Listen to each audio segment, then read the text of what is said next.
خۆشەویستی بۆ ژیان هێزێک کە ڕژیمی ئیسلامی نیگەران کردووە. چەند ڕۆژ لەمەوبەر گرسەڤیزۆیەکی سەما و خۆشی و گۆرانیەکی فلکلۆری گیلەکی پیرەپیاوێکی خەڵکی ڕەشت بە ناوی سادق باقری ناسراو بۆ مام سادق لە تۆڕی کۆمەڵایەتی ئینستاگرامدا بڵاوکرایەوە کە لەلایەن بەکارهێنەرانی سۆشیاڵ میدیاوە پێشوازێکی زۆری لێکرا. دوابە دوای بڵاوبوونەوەی ئەم ڤیدۆیە پۆلیس مام سادقیان دەست بەسەر کرد و پەیجەکانی سۆشیاڵ میدیای ناوبراویان بلوک کرد. لە پەیامێکدا کە لەسەر پەیجی مام سادق دانرا بوو هاتووە کە ئەم پەیجە بەهۆی بەرهەمهێنانی ناوەڕۆکی تاوانکاری و بە پشتبەستن بەو نمونانەی لە یاسای تاوانەکانی کامپیوتردا هاتووە بلوکرا. دوابە دوای ئەوە کاربەدەستانی ڕژیم لە پارێزگای گیلان گوشارەکانیان زیاتر کرد و هێزی ئینتزامی ڕایگەیان کە دوای هەماهەنگی لەگەڵ دەستگای قەزایی و کردنەوەی دۆسیە لەم پەیوەندیەدا 12 کەس لە بەڕێوەبەرانی پەیجی ئینستاگرامی دەستگیر کراون و هەروەها لەلایەن بەشی چاودێری شوێنە گشتیەکانەوە ئاگاداریەک سەبارەت بە پڵۆمکرانی 4 ناوەندی ستنفی سەما و گۆرانی دەرچوو. دوای بڵاوبوونەوەی ئەم هەواڵە شەپۆلێکی پشتیوانی لە مام سادق و خۆڕاگری لە بەرامبەر گوشارەکانی ڕژیم لە شێوەی سەما و هەڵپەڕکێ بە کۆمەڵ لە جەیانی شوێنی ئێران کەوتە ڕێ. زۆرێک لە ژنان و پیاوان بە هەمان فلکلۆر یان گۆرانی هاوشێوە لە شوێنە جۆراوجۆرەکانی ئێران سەمایان کرد و وێنەی سەما و هەڵپەڕکێکەیان بڵاو کردەوە. دژایەتی ڕژیم لەگەڵ دەربڕینی شادی و خۆشی خەڵک شتێکی نوێنەیە و بە درێژایی دەسەڵاتی کۆماری ئیسلامی بەرزەوام بووە. کاسبکارێک لە بازاڕی ماسی فرۆشانی ڕەشت ئەو شوێنەی کە مام سادق سەمای تێدا کرد بەگاڵتە بە پەیامنێری ڕۆژنامەی شەرقی وتووە کاتێک ئەوان بۆ گریان پوڵ خەرج دەکەن و هەزینە دەدەن سروشتیە کە ئێمەش دەبێ هەزینە بدەین بۆ ئەوەی پێ بکەنین.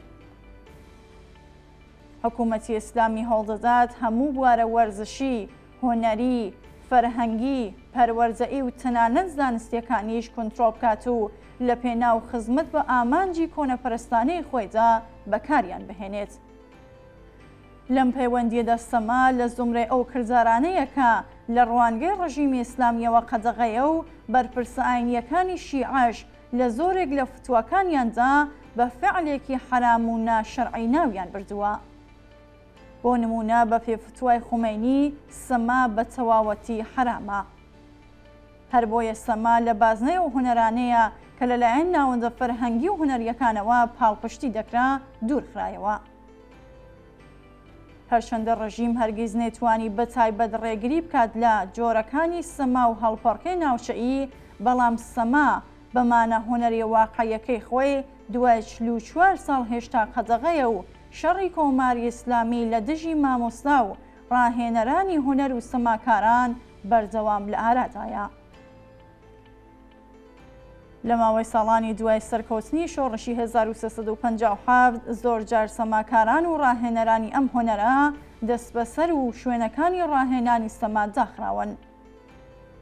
شەڕی کۆماری ئیسلامی لەگەڵ ژنان و سەما و خۆشی و ژیان هەروە بەردەوامە و حکوومەت نەیتوانیوە شێوازی ژیانی خوازراوی خۆی بەسەر خەڵکدا بسەپێنێت.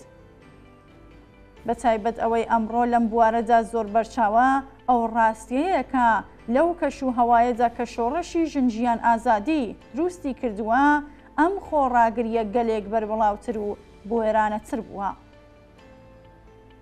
ڕژیمی ئیسلامی جژن و شادی خەڵک بە ئافەتی گیانی خۆی دەزانێت.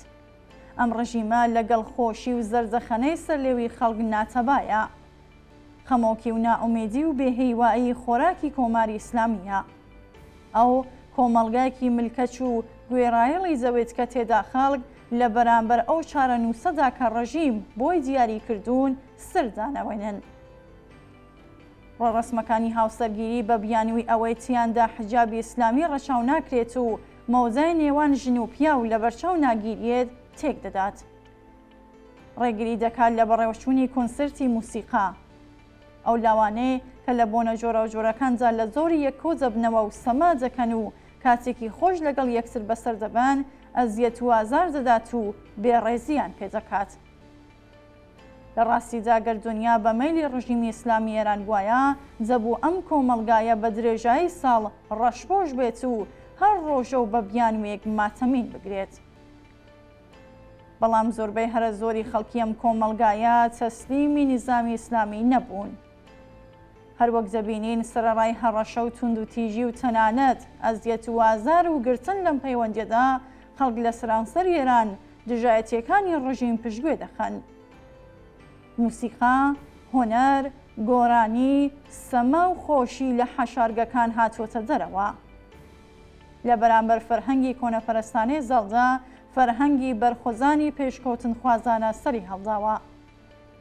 خەڵک لەو بوارەدا ئەزمموونێکی زۆریان بەدەستێناوە و بە شێوازی جۆرا و جۆر لە کات و شوێنی گونجاودا بەرپەستی فتووا و یاساکانی ڕژیم تێدەپەڕێنن. کۆماری ئیسلامی نەیتوانیوە بەر بە شادی و بەختەوەری و خۆشەویستی خەڵک بۆ ژیان بگرێ و لەم بوارەدا سەری لەبەردراوە. ئەم خۆشەویستیە بۆ ژیان هەمان ئەو هێزەیەکە ڕژیمی بە تەواوەتی نیگەران کردووە.